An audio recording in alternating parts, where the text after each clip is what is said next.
I want to talk today about the difference between theoretical yield and experimental or percent yield, and we're going to look at calculating both of these. We're going to look at this reaction where we react C6H12 with oxygen to make H2C6H8O4 and some water as another product.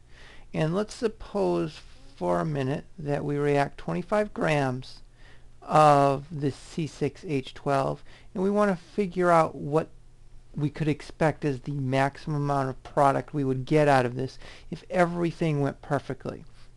That maximum amount of product that we could get, the amount we could get if theoretically everything went correct, is our theoretical yield. And that's a standard stoichiometry problem. So I'm taking my 25 grams and I'm converting it to moles using the molar mass of C6H12. I'm using my chemical equation to convert the moles of C6H12 to moles of H2C6H8O4. And finally, I'm using the molar mass of H2C6H8O4 to figure out how many grams of that I would get in theory. And the theoretical yield for this particular reaction, if I start with 25.0 grams of C6H12, is 43.5 grams. Now, let's suppose you went into the lab and you actually did this reaction and you only got 33.5 grams. Well, obviously not everything went right. You didn't get your theoretical yield. The yield that you got when you went into lab and did the experiment is your experimental yield. And we're going to want to convert that to a percentage.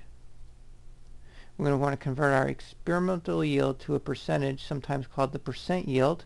And we do that by taking the amount that we got, and this number right here is actually incorrect. Let me change it to the correct number, and taking the amount that you actually got, dividing it by your theoretical yield, the amount you could have theoretically gotten, multiplying by 100% to get a percent yield. So the amount that we did actually get, this is the percent yield, our experimental yield.